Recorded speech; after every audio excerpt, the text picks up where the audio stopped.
Assalamualaikum warahmatullahi wabarakatuh. Alhamdulillah, alhamdulillahillazi hadana lihadza wa ma kunna linahtadiya laula an hadanallah.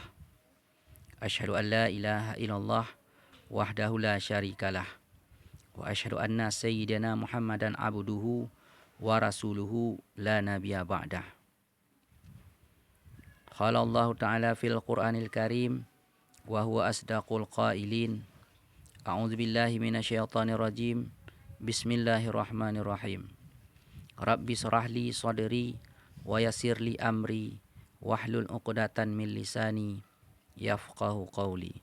Shadaqallahul azim wa sadaqa rasuluhul karim wa nahnu ala zalika minasyahidina syakirina amma ba'du. Segala puji-pujian bagi Allah yang telah menunjuki kami kepada menuntut ilmu. Dan tiada kami beroleh petunjuk jikalau tiada menunjuki akan kami oleh Allah. Saya hanyalah santri biasa yang cuma ingin berbagi. Pada kesempatan kali ini, saya akan membacakan kitab Kifayatul Ulam. A'udzubillahi minasyaitonirrajim. Bismillahirrahmanirrahim.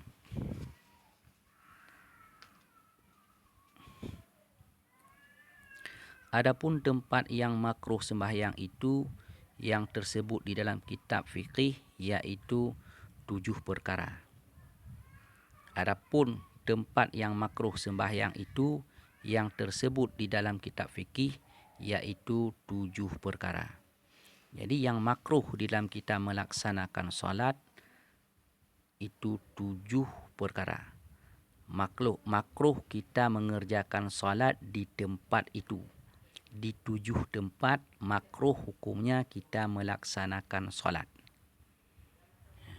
Kita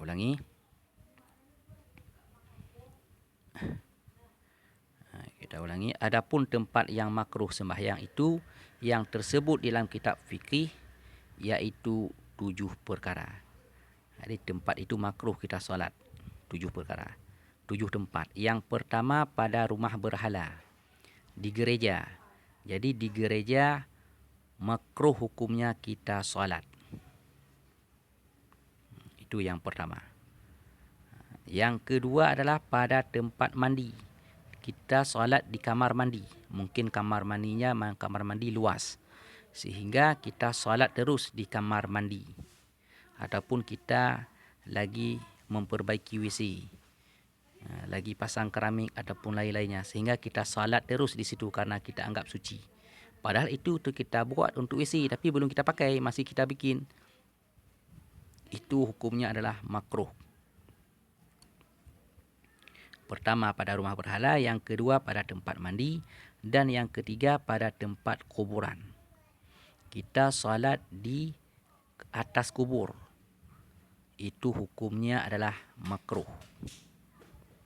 Dan yang keempat pada jalan raya. Kita solat di tengah jalan. Itu hukumnya makruh. Yang kelima pada tempat orang yang lalu lantas. Tempat orang lalu lalang di situ memang bukan jalan, tapi mungkin di samping rumah ataupun bukan jalan umum, tapi orang pernah lalu lalang di situ untuk pergi.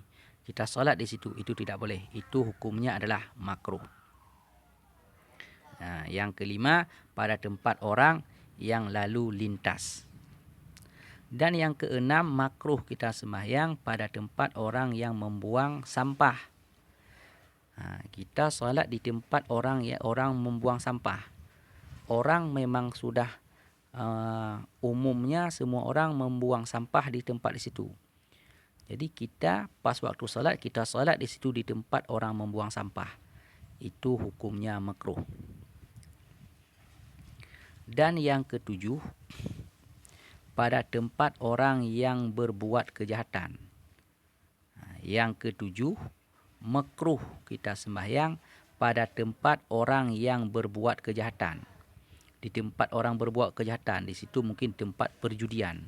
kita solat di situ, itu hukumnya adalah makruh. Yakni tempat orang yang berbuat zina dan lainnya. Berarti baik tempat berbuat zina ataupun tempat judi ataupun tempat sabung ayam ataupun memang tempat mabuk-mabuk, tempat yang berbuat kejahatan. Jadi di tempat itu untuk memperbuat kejahatan, maka kita sembahyang di situ hukumnya adalah makruh. Dan demikian lagi makruh tempat sembahyang, maka hendaklah kita peliharakan bersungguh-sungguh tempat yang tersebut itu. Jadi begitu juga makruh bagi kita tempat sembahyang yang tempat sembahyang itu tidak kita pelihara, tidak kita bersihkan, tidak bersungguh-sungguh untuk kita pelihara tempat sembahyang. Misalnya kita pergi ke masjid kotor, ataupun kita pergi banyak debu. Jadi itu adalah hukumnya makruh. Tidak memelihara, tidak bersungguh-sungguh memelihara, merawat tempat solat, itu juga hukumnya makruh.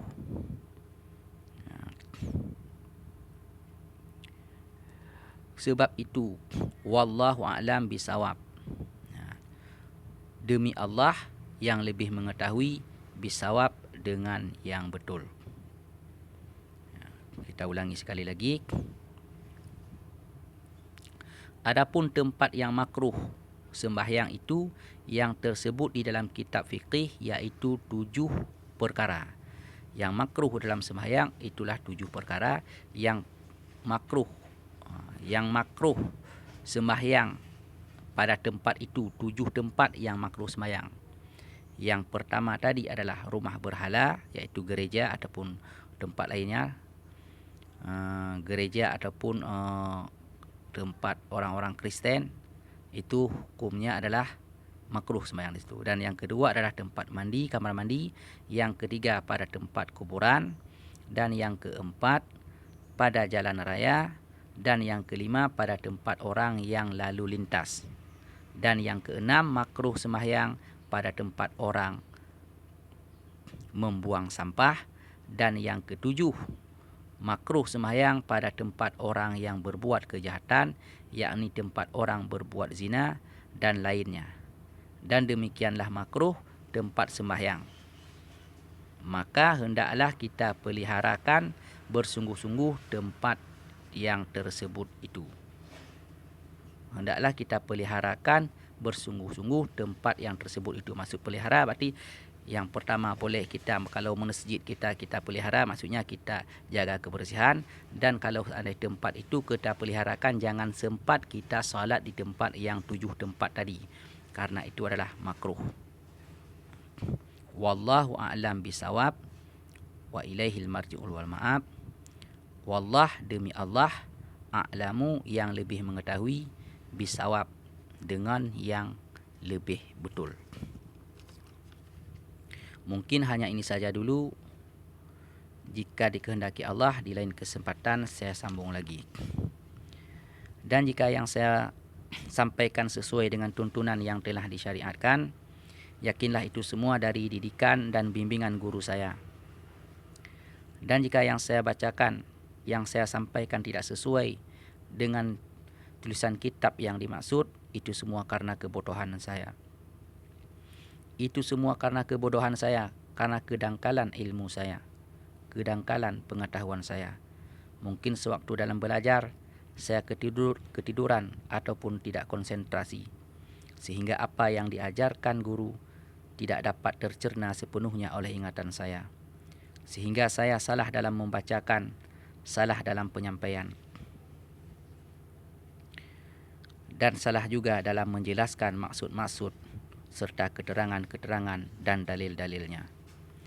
Maklumlah saya masih dalam belajar, masih dalam menuntut ilmu. Atas kesalahan dan kesilapan saya mohon dimaafkan. Saya akhiri, wallahul muwafiq ila aqwamit thariq. Wassalamualaikum warahmatullahi wabarakatuh.